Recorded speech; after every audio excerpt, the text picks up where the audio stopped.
காணொலியூடாக சந்தித்திருக்கின்றோம். நேற்றைய நாளில் ஸ்ரீலங்காவில் அதுவும் தாயக பகுதியில் அதிகளவிலான பேசுபொருளை உண்டு பண்ணிய ஒரு விடயம் என்று சொன்னால் எரிபொருளுக்கான தட்டுப்பாடு. பெட்ரோல் எரிபொருள் நிரப்பு நிலையங்களுக்கு சென்றால் அதிகளவிலான வரிசையை காணக்கூடியதாக இருந்தது. ஏன் திடீரென்று இந்த எரிபொருள் தட்டுப்பாடு ஏற்பட்டது என்கின்ற ஒரு விடயம் பேசுபொருளை உண்டு பண்ணியிருந்தது. ஏன் மக்கள் வீதிகளுக்கு இறங்கி தொடர்ச்சியான வரிசை யுகத்தை கொண்டு வந்தார்கள் என்பது இற்றைவருக்கும் கேள்விகளாக இருக்கின்ற ஒரு விடயம்தான். ஏனென்று சொன்னால் காரணம், நேற்று நாளில் ஒரு மாலை பகுதியில் பிற்பகல் ஒரு 6 மணி 5:30 மணி தொடக்கம் அதிக அளவிலான வரிசைகளை அவதானிக்கக்கூடியதாக இருந்தது. எந்த ஒரு எரிபொருள் நிரப்பு நிலையங்களை பார்த்தாலும் அதிக அளவிலான மக்கள் வரிசைகளை நின்றார்கள். ஏனென்று சொன்னால் இங்கே பெட்ரோலுக்கான தட்டுப்பாடு இருக்கிறது, நாங்கள் பெட்ரோல் அடிக்கணும். டீசலுக்கான தட்டுப்பாடு இருக்கு, நாங்கள் டீசல் அடிக்கணும். காரணம் என்னவென்று கேட்கின்ற பொழுது ஸ்ரீலங்காவில் அதிகம் எரிபொருள் தட்டுப்பாடு ஏற்பட்டிருந்தது என்று பல்வேறுபட்டவர்கள் பல விமர்சனங்களை சொல்வதையெல்லாம் நாங்கள் நேற்று நாளில் அவதானிக்கக்கூடியதாக இருந்தது.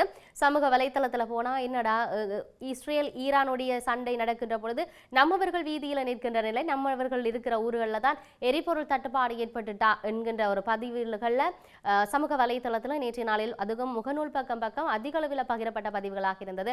இங்கெங்க தட்டுப்பாடு இருக்குது என்கின்றது. அதே அந்த தட்டுப்பாடு இருக்குன்னு சொல்லி அந்த முகநூல்களில் எவ்வளவுக்கு அதிகமாக பகிரப்பட்டதோ அதே அளவுக்கான பதிவுகள் முகநூல் பக்கம் வந்திருந்தது. தட்டுப்பாடு இல்லை, ஸ்ரீலங்காவில் அதுவும் அதிக அளவில் தேவைக்கு ஏற்ற அளவான எரிபொருட்கள் இருக்கிறது, இன்னும் வரை இருக்கிறது எரிபொருட்களாகவே தட்டுப்பாடு இல்லை, யாரும் செயற்கையான ஒரு தட்டுப்பாட்டை உருவாக்க வேண்டாம் என்கின்ற வகையிலான பல பதிவுகள் வந்திருந்தது.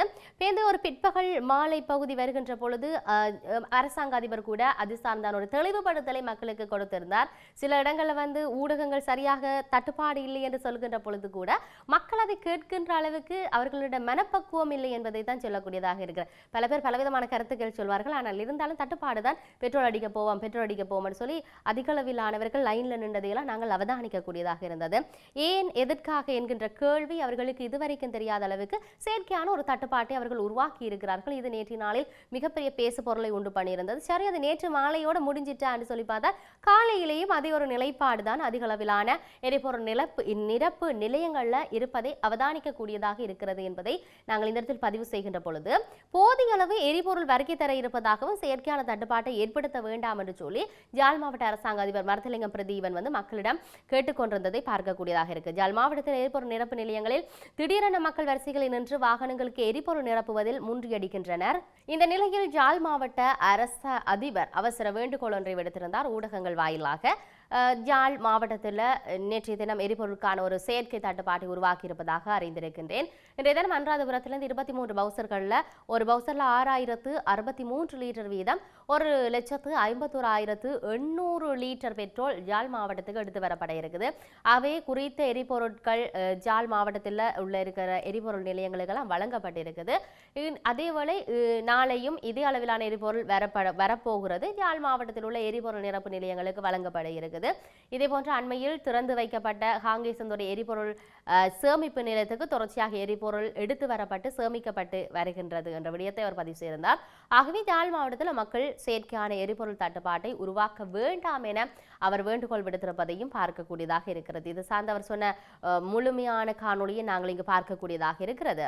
23 கொள்கலங்களில் 6,600 லிட்டர் வீதம் 1,51,800 லிட்டர் பெட்ரோல் யாழ்ப்பாணம் மாவட்டத்திற்கு எடுத்து வரப்பட்டு யாழ்ப்பாணம் மாவட்டத்தில் உள்ள எரிபொருள் விற்பனை நிலையங்களுக்கு வழங்கப்பட்டு வருகின்றது. இதேவேளை நாளையும் இதே அளவான எரிபொருள் பெட்ரோல் எடுத்து வரப்பட்டு மாவட்டத்தில் உள்ள எரிபொருள் விற்பனை நிலையங்களுக்கு வழங்குவதற்குரிய ஏற்பாடுகள் மேற்கொள்ளப்பட்டிருக்கின்றது. இதேபோல அண்மையிலே திறந்து வைக்கப்பட்ட காங்கேசந்துறை எரிபொருள் சேமிப்பு நிலையத்திற்கும் தொடர்ச்சியாக எரிபொருள் எடுத்து வரப்பட்டு சேமிப்பதற்குரிய நடவடிக்கைகள் முன்னெடுக்கப்பட்டு வருகின்றது. ஆகவே அந்த வகையிலே மாவட்ட மக்கள் இந்த ஒரு செயற்கையான எரிபொருள் தட்டுப்பாட்டை உருவாக்க வேண்டாம் என்ற கோரிக்கையை நான் முன்வைத்திருக்கின்றேன். இது தொடர்பாக இலங்கை பெட்ரோலிய கூட்டுத்தாபனத்தினுடைய வடபிராந்திய அலுவலகம் தேவையான நடவடிக்கைகளை முன்னெடுத்து வருகின்றது.